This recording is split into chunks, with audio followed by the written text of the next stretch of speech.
O paso do general Caminero por aquí, eu non me acordo de nada, porque solo tiña 2 anos. Non me acordo absolutamente de nada, solo o que me contaron que estábamos aquí nesta mesma escaleira,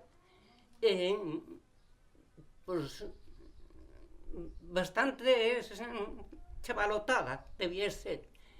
E entonces pues a xente tiña moito medo porque estaba empezando a revolución, e a xente estaba con moito medo, e a personas desconocidas. E en cuanto viron asomar 2 personas a cabalo, pues escondéronse para o forno. E non se deron conta de que eu quedaba aquí sola. E despois que miraban por un ventanuco que había aí no forno, cando miraron por o ventanuco, que me viron a mí e que empezaban: ai a menina, ai a menina. Mas ninguna saiu a recollerme. E eu quedei aquí tan tranquila, ao parecer, ao pasar o general con outra persona que le acompañaban.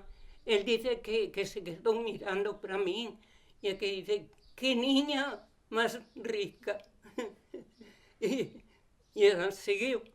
E a que se volvía a mirar según iba cabalgando, pois que volvía a cabeza para seguirme mirando. E as outras foron, as que estaban no forno, foron testigos de todo isto. A mina que me contou foi Amalia, mi querida hermana.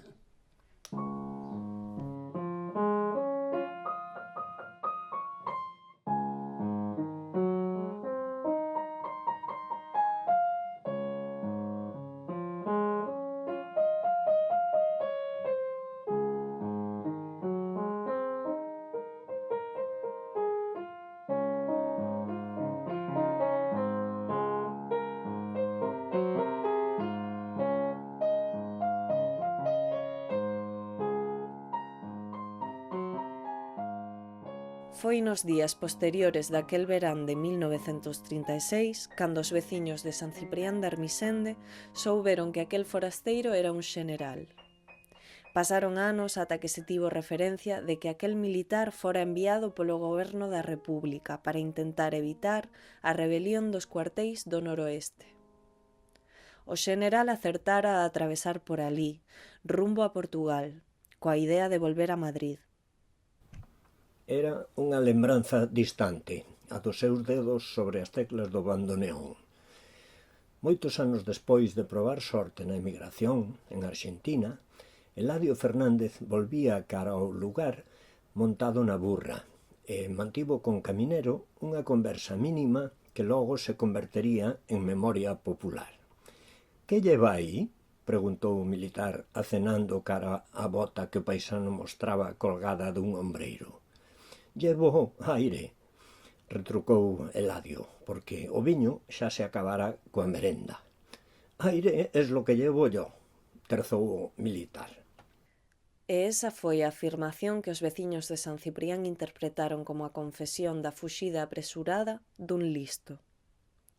Así foi como unha misión de Estado se converteu, por bastante tempo, para os dese lugar, nunha cobardía que nunca existiu. O caso é que viñemos coas vacas, viño Santiago tamén, viñemos xuntos e chegamos ali o que é le decimos o Porto das Almas, que se decía antes, e a mí non chegar ali enfocaron eles saindo dali onde aquel apretado que había entre da Pueblo-Tí Salvador. E claro, aquela cuadrilla, as vacas marcharon para arriba, uns viron todo aquilo, as vacas se marcharon para o lado de arriba. E nos parémonos na borda do camiño, pasou aquel hombre montado nun burro, e e detrás aquela cuadrilla eran obreros, carrilanos, chamaban entonces a esos que trabajaban ali na vía. E iban todos vestidos de azul, porque a roupa de traballo era unha roupa que le decían entonces mahón, en género. Iban todos vestidos de azul como se fueran uniformados. E serían, por lo menos, 20 ou 30, porque eran moitos. Pasaron para diante, marcharon para diante e nos seguimos a nosa ruta e non hubo máis, ali non hubo máis encuentro. E o que te decía antes, que agora recordo aquelo que me parece que era a procesión do Día de Ramos. O hombre montado na burrica e os outros todos vestidos de uniforme detrás del. Eso foi o que vimos ali. Sí. Pois xa Non se pararon a falar con vos? Nada, non dixeron nada. Nos parémonos, as vacas marcharon para a parte de arriba do camiño, aquilo era estreito, non era. E nos parémonos na borda do camiño, pasaron, nada nos dixeron, ni non sei, seguimos a súa ruta e hasta hoxe. No noroeste de Zamora, o xeneral Caminero correu serio risco de acabar fusilado polos carrilanos que o confundiron con un militar rebelde. Librou, pero o seu paso por Sanabria deixou vítimas. A primeira, o médico de Lubián, Manuel Fábrega Coello, que lle dou pousada na súa casa. Iba a ver os enfermos e cando veía que non había nada para aquel enfermo, pois iba a casa e cortaba o que fora e levaba el para aquela familia. Dice, qué pena de familias que non tienen ni que llevar a la boca. Se non tiña alimentos, levábalos el. E encima non cobraba. E non cobraba. E a miña madriña, que era madriña miña, ela era moi apretada. Sempre tiñan algunha esa, tú nos vas a dejar sin comer nosotros por llevarle.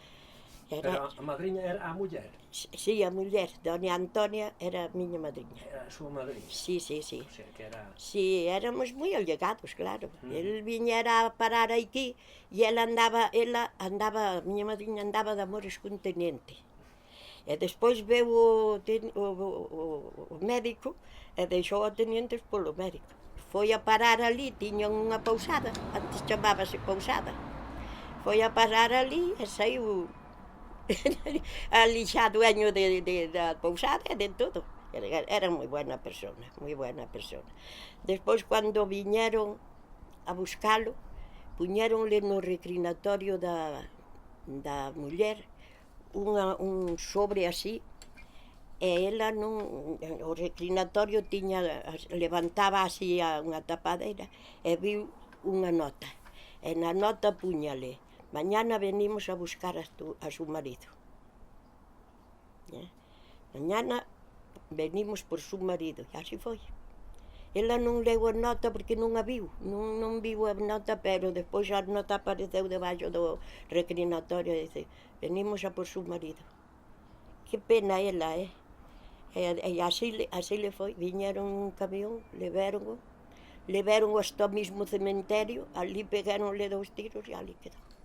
As memorias do capitán de carabineros Ángeles Pías Bermúdez, nomeado defensor no Consello de Guerra que condenou a morte a Fábregas, revelan as circunstancias, o pasmo dun home que se sentía persoa de dereitas, de orde, fondamente relixioso. Por albergar na súa casa o xeneral Caminero, Fábregas foi detido e acusado de rebelión militar polos militares que se levantaron contra o lexítimo goberno republicano. Os falanxistas fusilárono de inmediato. Con todo, hoxe o seu nome é o que está máis presente en Lubián. Mentres atravesa a localidade de Portelá, a Nacional 525, que na primeira posguerra fora bautizada como Rúa Primo de Rivera, pasou a denominarse Carretera de Galicia e, a partir de 2010, converteuse na Avenida de Manuel Fábrega Coello, pese ao voto en contra dun concelleiro que inda estimaba perigoso dar o nome dunha rúa a un fusilado.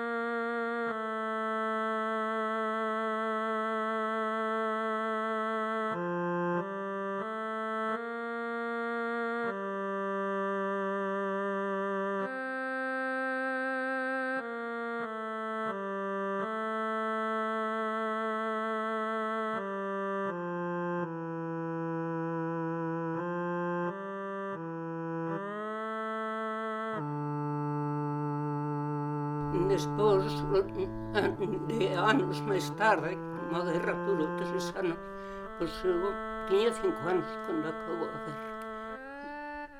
Do que sí me acordo, porque me quedou moi grabado, pois os gritos que daban cando algún soldado se marchaba á guerra, saía todo o mundo a despedilo e daban os gritos. Cando volvía algunha mala noticia, que por desgracia aquí viñeron mutas, porque foron 6 os soldados que caeron, todos noviños. E entonces, fíjate, cando viñan as malas noticias, pois a xente gritaba, debían de sair todos ao camiño, porque a min aqueles gritos, bueno, cando algún soldado, as poucas veces que le daban permiso, pois saían todos a abrazarse e a gritaban de emoción. E así é do que me quedou moi grabado e que foi moi triste, sí. E cando apareceu a aurora boreal, pois naide conocía a aurora boreal. Pois saíron unhas llamas no Monte Muga, mas se veía claramente que non eran llamas. E todos saímos, eu tamén, para a Irra do Forno. E estábamos aquí mirando aquelo e empezaron a decir, tamén así, gritando, é señal de sangre, é señal de sangre, é señal da sangre que se está derramando en España.